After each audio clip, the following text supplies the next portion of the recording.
Llega la hora de la verdad para pensar y analizar las noticias de Colombia y el mundo. La hora de la verdad en la red de Radio Red RCN con Fernando Londoño Hoyos.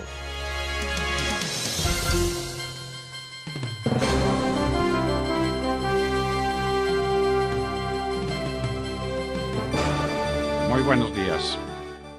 Son las 6 de la mañana de este jueves 25 de julio de 2019. Esta es la hora de la verdad y estos temas y asuntos que trataremos con ustedes en las próximas horas, con su muy grata compañía.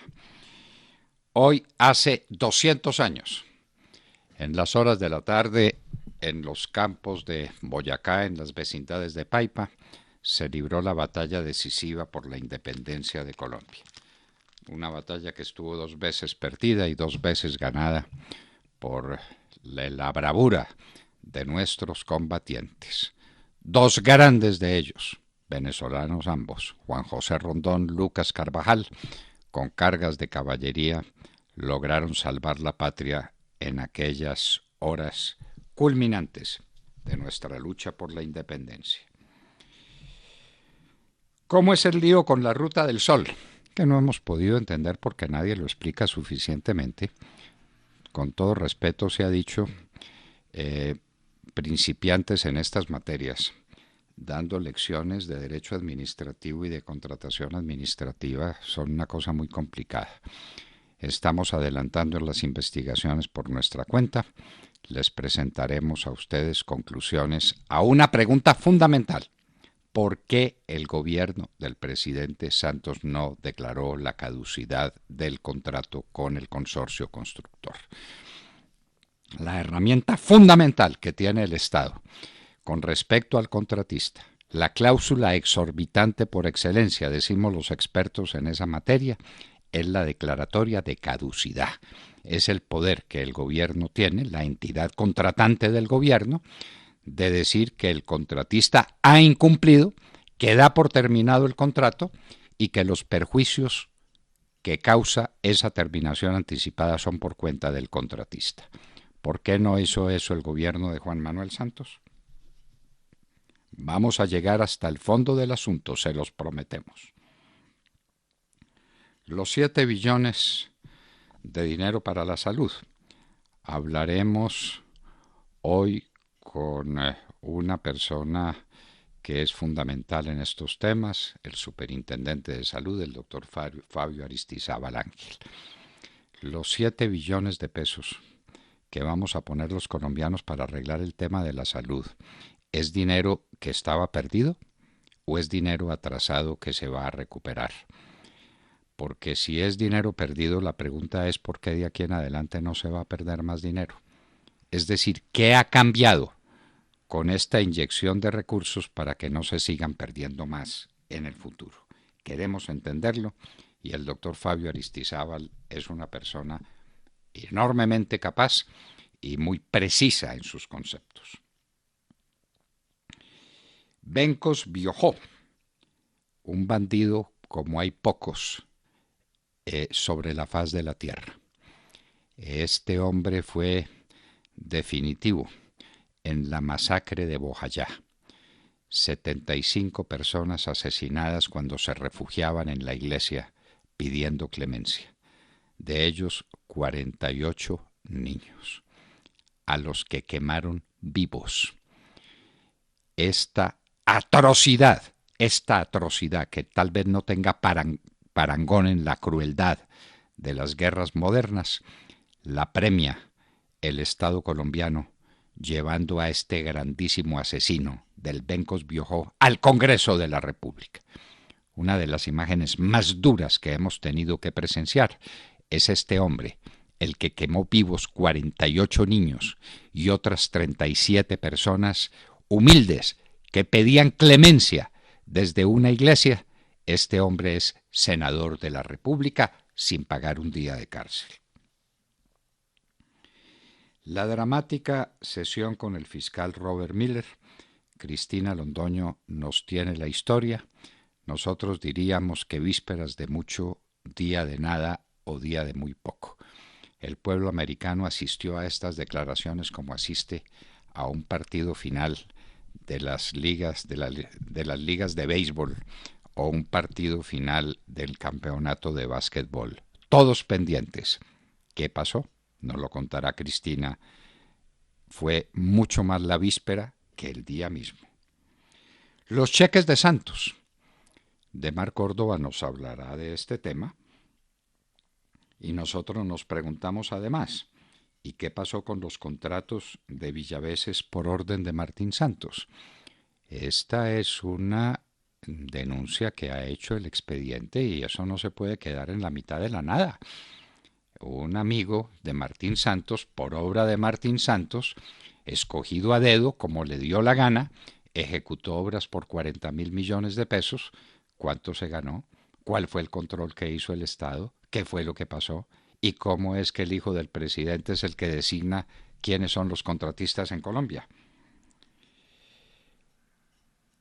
Los cuerpos desmembrados. Nos da mucho dolor hablar de este tema, pero no hay más remedio. Están apareciendo cuerpos desmembrados en la frontera con Venezuela, en los alrededores de Cúcuta, en Bogotá mismo.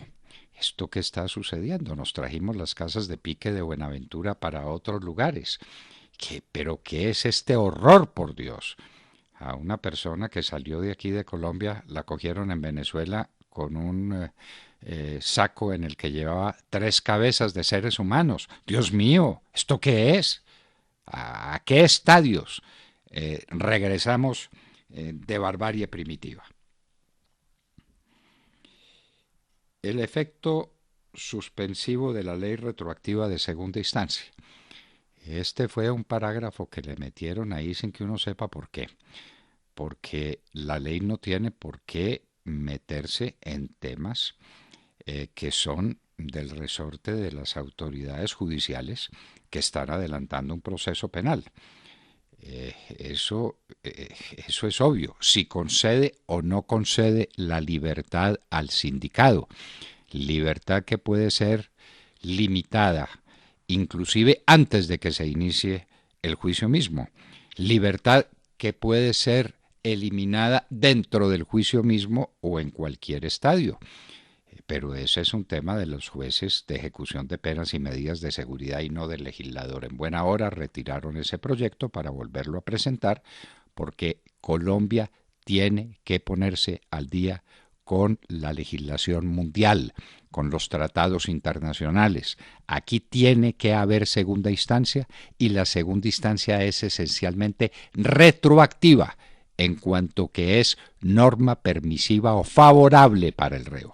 Así le duela a quien le duela, pero esas son las normas que tenemos en Colombia desde 1887 en la Ley 153, cumpliendo con normas universales sobre la defensa de los derechos humanos en materia de investigación penal. En Bogotá hay una buena noticia, ya no asaltan joyerías. Una mala noticia, están asaltando licoreras. La inseguridad en Bogotá es galopante, es atroz, es horrorosa, impopulares e ineficaces. El doctor Camilo Gómez, quien hoy tiene a su cargo la defensa judicial de la Nación, pide con toda razón que lo admitan en la JEP como testigo para recordarle a la JEP y al mundo lo que fueron los campos de concentración en los que metieron a militares colombianos y a muchos colombianos más, verdaderos campos de concentración, los más atroces, los más horrendos que conoció la humanidad. Inclusive peor que los campos de concentración de Hitler. No terminaban con cámaras de gas, pero había que ver lo que era aquello. Al mono Jojoy al pie de esas alambradas, donde tenían como bestias inmundas, a compatriotas nuestros, que no podemos olvidar. El doctor Camilo Gómez hace bien en decir, yo quiero tener la oportunidad de contar esa historia porque tengo muy fresca la memoria de lo que como comisionado, alto comisionado para la paz, viví y comprobé.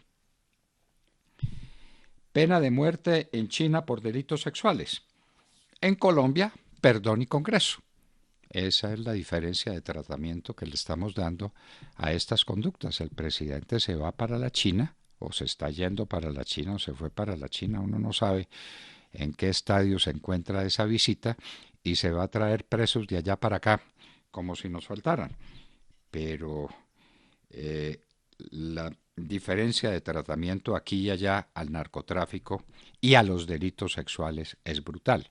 Los presos colombianos que están en China están por narcotráfico con absoluta seguridad. ¿Salieron los bandidos de las FARC para el aquelarre del Foro de Sao Paulo? Nos preguntamos. Migración Colombia lo autorizó, porque la JEP les dio permiso. Pero ¿quién manda en las fronteras? ¿Quién maneja las relaciones internacionales? ¿Quién puede entender que mientras el gobierno del presidente Duque condena el Foro de Sao Paulo y condena el régimen criminal que está apoderado de Venezuela, al mismo tiempo permite que unos ciudadanos se vayan para el Foro de Sao Paulo, que es el núcleo, el epicentro de todas estas barbaridades? ¿Quién lo entiende?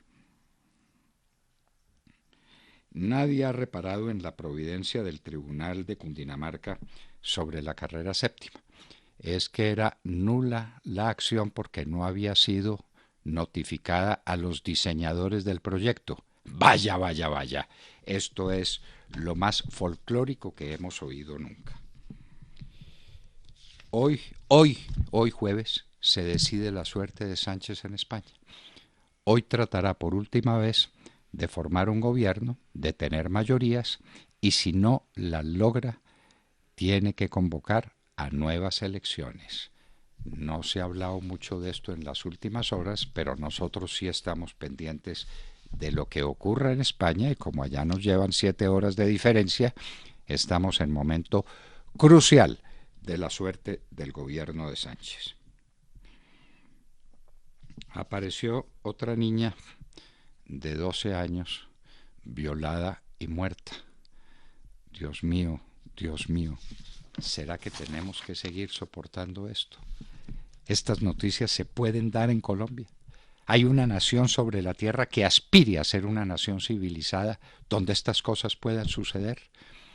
Lo de esa criatura nos llena de indignación, pero nos produce ganas de llorar, de angustia, porque en este país se puedan cometer semejantes barbaridades.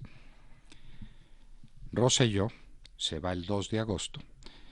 Tatiana Guerrero nos lo contará.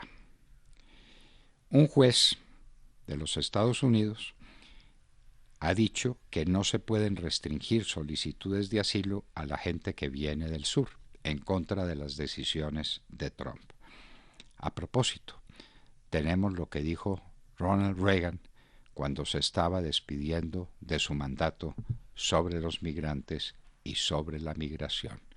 La migración es lo que distingue a los Estados Unidos de las demás naciones de la Tierra y los que garantiza que esa sea una nación dinámica, abierta al futuro, creativa. Que el día que se cierre la migración, ese día los Estados Unidos, enclaustrada dentro de sí mismo, perderá el liderazgo mundial. Ronald Reagan.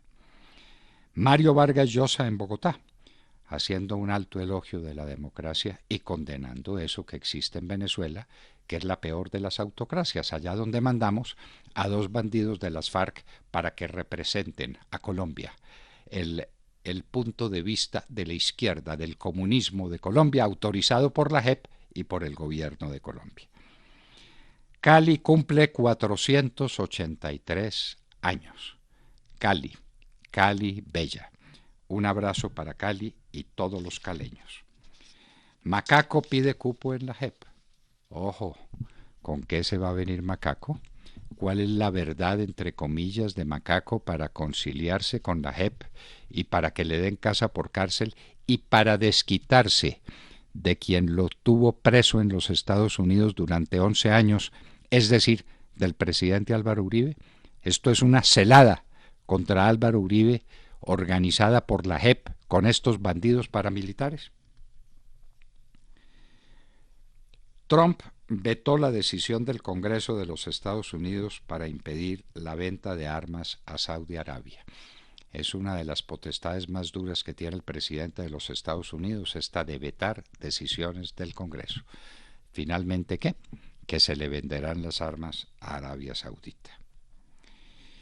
El conocido opositor de Putin, Alexei Navalny, fue de nuevo puesto preso por 30 días por liderar manifestaciones. Esta es la democracia al estilo de la KGB. No olviden que Putin fue miembro de la KGB, la organización de los servicios secretos, la tenebrosa organización del servicio secreto ruso. Hay ola de calor en Europa y de frío para la temporada en los Estados Unidos. Una niña hondureña de 13 años se suicidó porque fue un intento de suicidio, la llevaron al hospital, no la pudieron salvar y murió la niña por la separación de sus padres. Una criatura desesperada, enloquecida de dolor. A los 13 años la separaron de sus padres y se suicidó.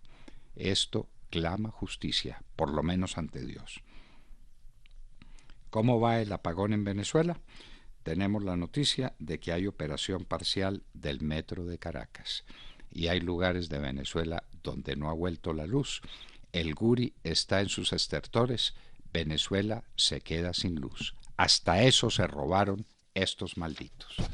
Y en Hoy en la Historia, recordemos, hablaremos de la batalla del Pantano de Vargas, que desde el punto de vista militar prácticamente selló nuestra independencia. Boyacá fue la consecuencia, el colofón, de lo que se vivió en el Pantano de Vargas hoy hace 200 años. Y los invitamos a seguirnos a través de la señal de audio en alta calidad en TuneIn, en donde nos encuentran como La Hora de la Verdad. Asimismo, los invitamos a sintonizarnos en los diales 710 AM en Medellín, 1200 AM en Cali y 970 AM en Bogotá. Y recuerden que estamos presentes en nuestra cuenta de Twitter, @Hora de la Verdad. A través de esta cuenta pueden seguir el minuto a minuto de nuestras emisiones. Los invitamos también a seguir nuestra transmisión a través de Facebook Live, con nuestra señal en vivo y todo el contenido de nuestras emisiones que está disponible en nuestro canal en YouTube. Tenemos nueva cuenta en Instagram, no lo olviden. Ahí estamos también compartiendo historias, videos, imágenes y todos los acontecimientos del país. Síganos en @La Hora de la Verdad oficial. Por supuesto, no olviden visitar nuestra página de internet www.lahoradelaverdad.com.co, en donde pueden sintonizarnos y compartir sus opiniones a través del chat. En Colombia son las 6 de la mañana, 19 minutos. Comenzamos ya. Bienvenidos. En la red de Radio Red RCN, La Hora de la Verdad, con Fernando Londoño Hoyos y su equipo periodístico.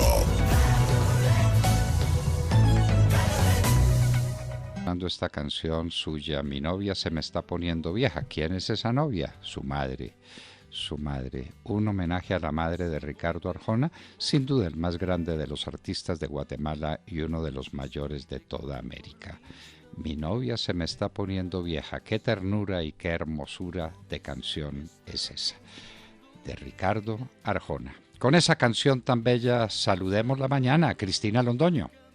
Hola papi, muy buenos días y muy buenos días a todos. Bueno, todos los estadounidenses vimos exactamente la misma trama. Al ex fiscal especial Robert Mueller declarando ante dos comités de la Cámara de Representantes, el Comité Judicial y el Comité de Inteligencia. Fueron casi 7 horas en que lo que más hizo noticia fue todo lo que Mueller no dijo.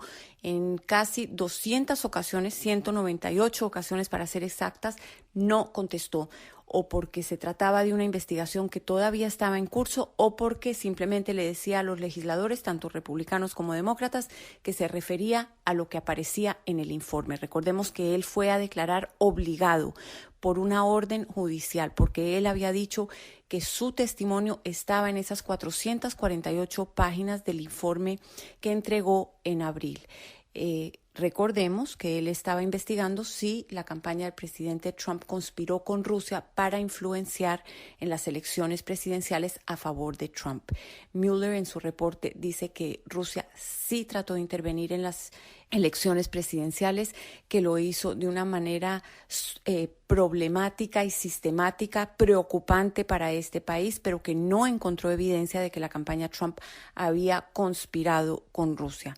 En lo que no llegó a una conclusión Mueller es en la obstrucción de justicia. Los demócratas esperaban que Robert Mueller, pues por lo menos dijera en sus propias palabras o narrara con sus propias palabras esos 10 instantes que menciona en el reporte en que apuntan a que el presidente Trump habría tratado de entorpecer o eliminar, acabar con la investigación de su campaña y la investigación también que lo tenía a él como blanco. Sin embargo, Mueller, como les digo, se refería nuevamente al reporte. Los demócratas, sin embargo, están cantando victoria por un instante en que Mueller dice que él en ningún momento en ese reporte exonera al presidente, algo que el presidente ha repetido muchísimo, pero los republicanos, por otro lado, están celebrando que tampoco lo acusó y que no hubo ningún momento, ningún instante de esta investigación en que hubieran dicho que el presidente claramente había conspirado con Rusia, ni que había obstruido la justicia, ni que se le deberían presentar cargos criminales. Lo que sí está generando opiniones encontradas es que a Mueller le preguntaron que si el presidente Trump no fuera presidente, que si estuviéramos hablando del ciudadano Trump, que si la evidencia que encontró podría llevarlo a que después de que deje la Casa Blanca a enfrentar cargos criminales. Robert Mueller dijo que sí. Después del testimonio, el presidente Trump salió a decir que los demócratas habían perdido, que habían salido en ruinas, que esto, como él había dicho inicialmente, había sido una cacería de brujas injusta, que ojalá esto ya quedara totalmente de lado y que la credibilidad de Robert Mueller había salido maltratada y había salido por el suelo. Los demócratas, por su parte, diciendo que había quedado claro al pueblo estadounidense que el presidente Trump no había sido transparente a la hora de lidiar y de enfrentar esta investigación y que Mueller les había dejado claro que todavía deben seguir investigando. Los demócratas están adelantando al menos 6 investigaciones que podrían implicar al presidente y sobre todo a sus actos durante la campaña política. Sin embargo, este testimonio muy esperado pues no acabó con los fuegos artificiales que se esperaban. Muchos dicen que fue largo, aburrido, denso y sabemos que la mayoría de los estadounidenses están en contra de un juicio político por el altísimo costo para la nación, sobre todo en época electoral. Sin embargo, este tema aquí no se acaba, como dicen por ahí, pica y se extiende. Es lo que tengo por el momento. Ahora regreso contigo al estudio, papi, que tengas muy buenos días y muy buenos días a todos. Bueno, esto quedó en tabla. Como decíamos al principio, vísperas de mucho, día de nada. Sergio Gel. Doctor Londoño, muy buenos días para usted, para todos nuestros oyentes. Abrimos la mañana concentrados en el presupuesto general de la nación que será radicado el próximo lunes y que ya está prendiendo las alarmas, pues se conoció tras entrevista del ministro Carrasquilla con el diario El Tiempo que el presupuesto de inversión se reducirá de manera ostensible al pasar de 47 billones de pesos este año a 40 billones de pesos el año entrante, son 7 billones de pesos menos. Y es que las cuentas están apretadas. El gobierno recibió una olla raspada hace prácticamente un año, no quiso hacer el corte de cuentas que le correspondía y hoy es absolutamente responsable de manejar las finanzas públicas en esta crisis. Crisis ante la cual pues ya anuncia el gobierno la venta de algunos activos en los que el Estado tiene participación, pero eso sí, el gobierno no aclara cuáles serán esos activos con los que pretende conseguir precisamente entre 6 y 7 billones de pesos que serán para consumo inmediato, dadas las necesidades presupuestales. Pero no, frente a este tema, pues como lo decimos, no hay mucha claridad. Ya veremos hacia dónde va el gobierno con el manejo de esta crisis, una crisis que además parece tender a agudizarse en la medida en que el desempleo va al alza, el dólar está estancado, o incluso está más barato que al inicio de este año, lo que es una mala noticia, por ejemplo, para los exportadores. La construcción también está estancada. Aquí vale la pena mucho mencionar también el dato muy complejo que da Camacol de la caída de las ventas de vivienda nueva, una caída del 4,1% en el primer semestre de este año en comparación con los datos del primer semestre de 2018. Así pues que estos son algunos datos que dan cuenta de la complejidad de los hechos económicos ante los que estamos y que por supuesto impactan las finanzas públicas cada día más apretadas. Llama la atención también de este proyecto de presupuesto, que como les digo será presentado el próximo lunes, es que aumenta el presupuesto de funcionamiento en 9 billones de pesos para ubicarse en 175,4 billones de pesos. Y no entiende uno cómo el presupuesto de funcionamiento va aumentando cuando en teoría el gobierno está comprometido en volver a la austeridad, en implementar acciones que permitan recortes, que hay que decirlo con franqueza, hasta ahora no se ven y quizá no se verán, toda vez que el presupuesto de funcionamiento aumenta, lo cual quiere decir que el tan esperado tijeretazo no se dio, ni se está dando, ni se dará al menos el año entrante. El presupuesto general de la Nación, doctor Londoño, un tema al que le seguiremos la pista muy de cerca a partir de la semana entrante, cuando sea radicado y comience a ser debatido en el Congreso de la República. 7 billones menos para inversión, pero eso en términos nominales. En términos reales hay que quitarle a eso un 6% de inflación, un 5%, lo que usted quiera. Y eso nos lleva a que van a ser 10 billones de pesos menos en términos reales para inversión el próximo año. Claro. ¿Cómo le parece? Y 9 billones más en funcionamiento. Eso también hay que destacarlo y hay que recalcarlo. Es decir, el Estado cada vez más obeso, claro, sobre una inversión cada vez más lánguida. Así es. Ese debiera ser el gran tema nacional, en lugar de estar dedicados a el Estado más obeso, además, en contra de las promesas de campaña de recorte, de austeridad. No es que no se ve la austeridad, y tan no se ve que estamos ante estas cifras que lo que hacen es confirmar que el Estado lo que está haciendo es engordándose aún más. Engordándose el Estado, invirtiendo menos.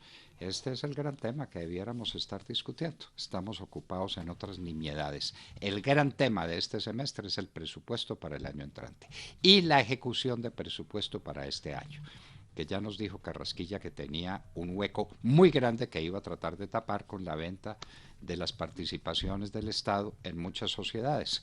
¿Cuáles son esas sociedades? ¿Dónde están? ¿Por qué no aparece esta noticia? En fin, esos son temas que nos debían preocupar sobremanera. Tania López. Buenos días, doctor Fernando, compañeros de la mesa y queridos oyentes. Carlos Mario Jiménez Naranjo, más conocido como Macaco, el ex jefe paramilitar que llegó deportado a Colombia el pasado sábado tras pagar una condena por narcotráfico en Estados Unidos, pedirá cupo en la Jurisdicción Especial para la Paz, JEP. ¿Quién es alias Macaco? Fue jefe de las Autodefensas Unidas de Colombia y estuvo al frente del bloque Central Bolívar, que dejó cerca de 5.000 víctimas directas e indirectas de masacres, homicidios selectivos, desapariciones, reclutamiento de menores, desplazamientos e incluso abuso sexual de mujeres y niñas. Macaco fue extraditado en mayo del 2008 a Estados Unidos y expulsado de Justicia y Paz, al parecer por reincidir en ciertos delitos por los que perdió los beneficios de penas alternativas que ofrecía esa justicia. En un comunicado a la opinión pública, Macaco dice que quiere una oportunidad para rehacer su vida y afirma, abro comillas, en el pasado causé mucho dolor y sufrimiento a las víctimas. Soy consciente que no me alcanzará la vida para solicitar de ellas que me concedan el perdón y darles las explicaciones necesarias para aliviar su sufrimiento. Cierro comillas. Añadió que regresó a Colombia con un claro compromiso de promover la reconciliación y la paz, reparar a las víctimas, comparecer ante la Comisión de la Verdad y la Justicia Transicional y sobre todo cooperar con la Unidad de Búsqueda de Personas Desaparecidas. Bueno, esperemos que su compromiso sea sincero con la verdad y que contribuya a sanar las heridas del conflicto. Él viene aquí a pagar una cantidad de prisión que tiene todavía por delante y querrá que lo dejen ir para su casa. Y para irse para la casa le tendrá que decir a la JEP cosas que la JEP quiera oír. ¿En contra de quién? ¿A quién va a acusar Macaco? No se les olvide quién lo extraditó y lo tuvo en una cárcel de los Estados Unidos por narcotraficante, porque además, esos bandidos han sido narcotraficantes. El tráfico de cocaína, el gran drama de Colombia. ¿A qué viene Macaco y cómo va a conseguir su libertad? ¿A qué precio?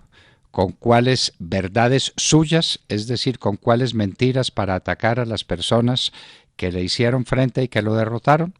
Habrá que ver qué pasa con Macaco. De Mar Córdoba. Doctor Fernando, compañeros de la mesa, oyentes de la Hora de la Verdad, muy buenos días.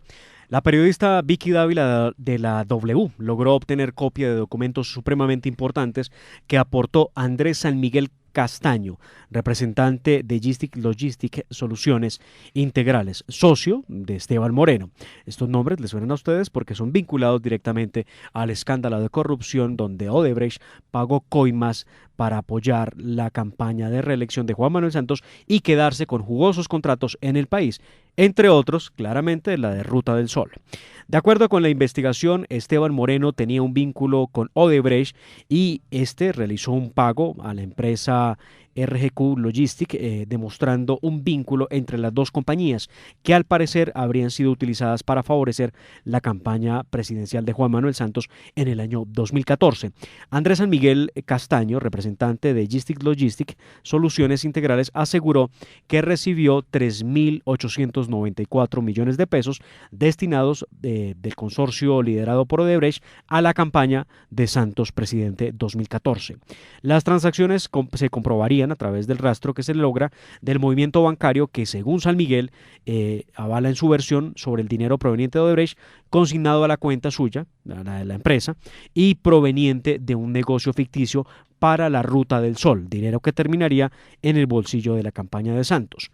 El empresario San Miguel debió entregar el dinero en efectivo y de manera urgente a Esteban Moreno, quien la recogió, según las versiones de San Miguel, la recogió en los bancos en un carro blindado con más de 20 escoltas. También aseguró que la plata era para gente del Partido Liberal y mencionó con nombre propio a Simón Gaviria, el hijo del expresidente César Gaviria, quien no da cuenta de estos señalamientos. Los cheques serían la prueba fundamental con la que el testigo pretende probarle a la Fiscalía General de la Nación su versión sobre los beneficios de dinero de Odebrecht que pasó por sus manos. Entre los documentos aportados por San Miguel está el subcontrato de obra entre el consorcio constructor Ruta del Sol y su contratista Gistic Soluciones. De acuerdo con los cheques aportados, el giro de dinero se hizo en varias entregas y son de la siguiente manera. Un primer cheque está por 50 millones de pesos, uno posterior por 700 millones, otro por 900 y uno más por 180 millones de pesos. El más alto tiene el número KL 397-201, es la referencia del cheque, se realizó por 575 millones de pesos. Cada uno de estos cheques aparecen en las declaraciones que entregó precisamente San Miguel a las autoridades.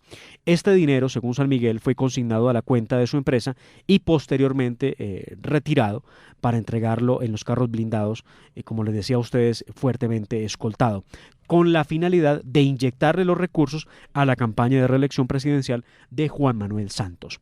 Hasta aquí el tema de los famosos cheques que estarían como prueba en manos de Esteban Moreno, y nos queda por darle un repaso al caso del dinero de Odebrecht, que entró a la campaña por medio de la empresa panameña Sancho BBDO. Les quiero presentar las declaraciones de Oluberto Martorelli, quien le hizo el cobro con relación a la encuesta que habría sido el aporte que hizo Odebrecht a la campaña Santos 2014. Martorelli cuenta cuál fue el papel de Luis Peña, representante legal de Sancho BBDO, y reitera que él entendía que todo esto era para la campaña de Juan Manuel Santos. No hubo cobro, no fue cobro. No, el tema de Paddington, del tema de la encuesta de opinión, me han ofrecido hacer la encuesta. eu entendi que era uma encuesta requerida pela campanha do presidente Santos. Quem le requirió? Luiz Penha, que era de Santos, Luiz Penha, de Santos BBDO. E aí, ¿Él se la solicitó?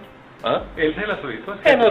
Nós outros hemos nos conhecido, eu não recordo se foi em um evento social, se foi em Gun Club, algum sítio que estávamos aí, que era, eu não recordo qual foi o evento. E nós outros cambiamos, ele se apresentou como publicista, nós outros hicimos aí conversamos muito aí. En este otro audio, el Huberto Martorelli, hombre clave de Odebrecht en Colombia, revela que el pago de esa encuesta era su forma de acercarse al gobierno de Juan Manuel Santos para obtener beneficios para la constructora brasileña. Ele me buscou, isso está em minha declaração, me buscou, me chamou na oficina, vem cá, aí chegou com esse tema de la encuesta. Eu estava também recém-chegado, era a forma que eu tinha de acercar-me aí ao governo, não? De ser um donante, digamos assim, um apoio à campanha. Arreglamos aí o pago através desta empresa Pariton, que era uma empresa de Panamá, que me ahorrou efetivamente a parte tributária toda isso. Ele ha hecho a encuesta de opinião, que era sobre vários candidatos e nas principais capitais de Colômbia, me entregou el estudio de opinión. Esto es lo que dice Huberto Martorelli a las autoridades en Colombia, donde queda plenamente demostrado que efectivamente sí hubo esa transacción a través de Sancho BDO en Panamá y que sí hubo esa relación entre los altos directivos de Odebrecht y Juan Manuel Santos. Doctor Fernando, este de lejos es un escándalo de corrupción de tamaño gigantesco, comparable solamente con el proceso 8000 de Ernesto Samper. ¿Cuándo será que veremos a Santos respondiendo ante la justicia por quedarse por 4 años más en la presidencia con la plata no solo de Odebrecht, sino también de Cemex? Porque recuerde usted, también está vinculado a investigaciones precisamente por haber sido apoyado por esa multinacional cementera. Más Findeter, más todo lo que usted quiera, más todas las irregularidades. Dijo el ñoño Elías, la plata de la que sabemos y la que no sabemos. Ah, muy bien. El ñoño Elías, el gran elector de Santos. El hombre que más votos le puso a Santos. Y uno se pregunta, ¿y por qué no está Santos en la cárcel?